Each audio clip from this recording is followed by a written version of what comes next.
What's up, friends and metalheads? Welcome back to the show. Roll that intro.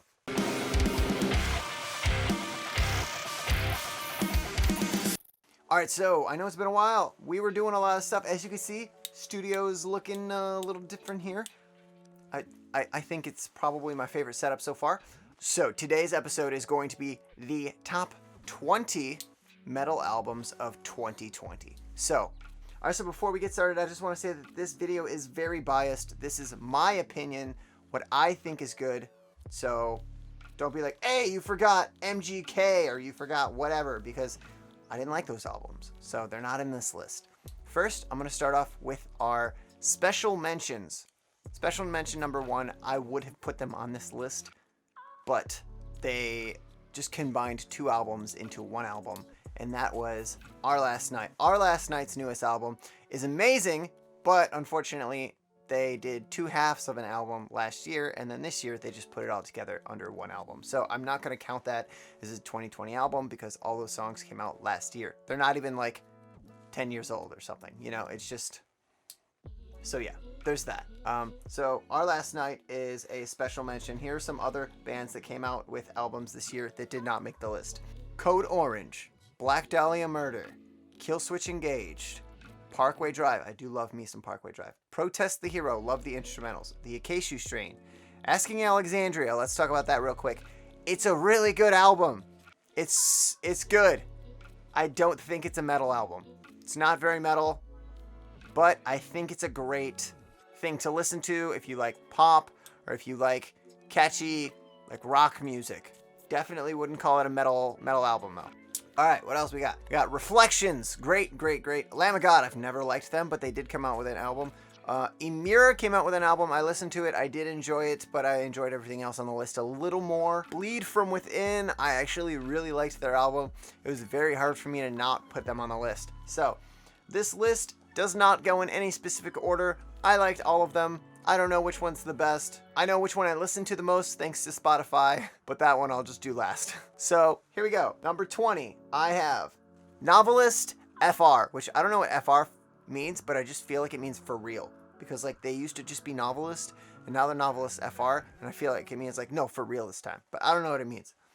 They had an album called Qu'est la vie. I don't know what that means, but it is super technical, and I like that. Number 19, If I Were You. Radiant Dark is their album that they came out with this year, and I loved it. This is one of those bands where it shows up on my playlist, and I'm like, damn, this is dope. And then I look at it, and I'm like, oh, I've already liked this song before. You know what I mean?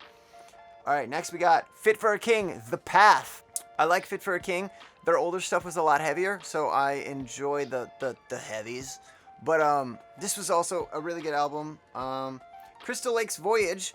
I love this album. Here's some fun facts about Crystal Lake's new album. These are songs that they are re-recording from back in the early 2000s when they had a different vocalist. They kind of redid the songs and made them more like today's metalcore, and they actually feature the original vocalist on one of the songs, which is pretty cool.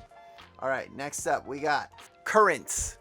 Currents is a pretty technical band as well. I actually found out about their album kind of later on in the year and was pretty pleased with it. I think it was pretty awesome.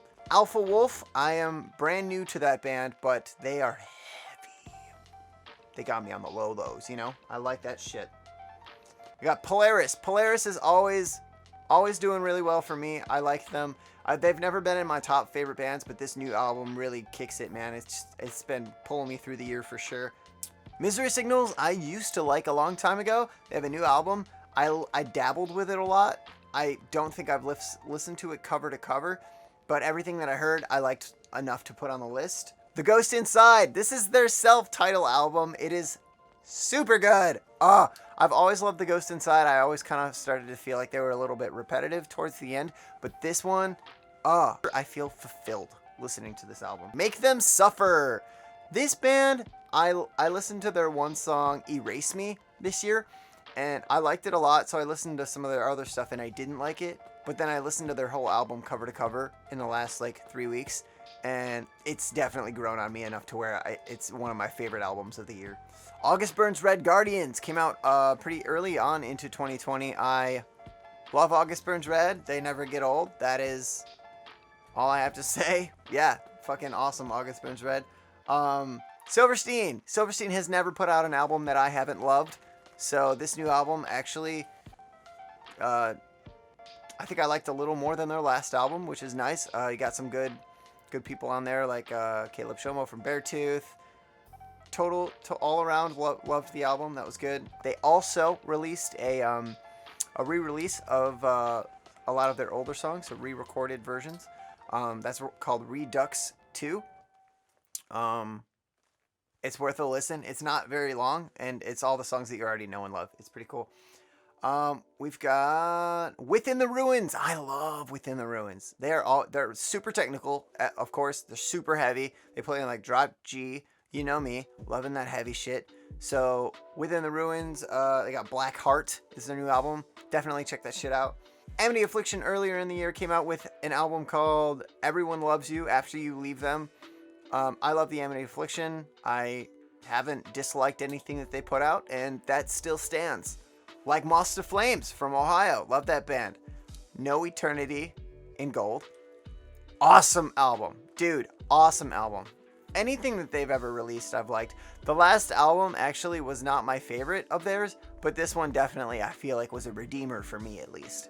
Invent Animate came out with a album last year, which was phenomenal, called Greyview. I love this band. They are very technical. You know me, I love the technical shit. Let's talk about Bring Me the Horizon. That was a surprise to, I think, everybody. I did not, after their last album being very like, not just radio friendly, but like downright like kind of poppy and like EDM-y, having them bump back into the rock metal world and to see them pop back is definitely refreshing. I loved the new album, so that's great. Kingdom of Giants. I've loved Kingdom of Giants forever. Everything that they ever do, I check out. I love it. Their new album called Passenger is just as lovable as all their other stuff. Here's a band that I'm sure very few of you have heard of, but I listened to their whole album. They got some super heavy stuff. They got some super melodic stuff. They have some like more poppy or happy stuff, and they just hit it everywhere. They hit it where it hurts. They hit it where it feels good. They hit it where all of it. They hit it in every spot. They're called The Wise Man Fears, and they had an album called Valley of Kings that came out this year. That's probably my second most listened to album of the year. And my number one album listened to of this year is a band that actually was, I don't know if they were gone or if they were on hiatus, but they're called I Am Abomination. This album was a 100% independent album, and it was the part 2 of their album 2 albums ago, which was called Passion of the Heist, which was super cool. It was about this guy who was abducted by aliens, and then he was sent back down to Earth to destroy the world. And now this album is called Passion of the Heist 2, which is the continuation of that, where it's in perspective of both the guy that was abducted and is now the god and like destroying the world, and this other guy who is humanity's last hope. So I love the fact that it has a story and that it is like continuing a story that they already did. So that is probably my favorite album of the year. I'm Abomination. Love those guys. Yeah, that is my top 20, you guys. My favorite 20 albums of 2020. Man, that's a mouthful to say. I have brand new merch. I'm very excited about it. It is a little TikTok related. It's in a TikTok font. It's doing better than any of the merch I've ever sold before has ever done. So if you could please check that out in the link in the description, I would really appreciate it. As always, if you guys want to check out my Patreon, it's just a few bucks and you get your name right here, and I will mention you in every single YouTube video. If you haven't already, please subscribe. We're still not at the 100 mark. We've got about 400 more subscribers to go, so let's make that happen. Like, comment what your favorite album in the list that I listed is, or if I missed your favorite album, what did you like? Tell me what your favorite thing musically about 2020 was. I would love to hear it. Anyway, guys, I will see you when I see you. Have a great day. Happy 2021.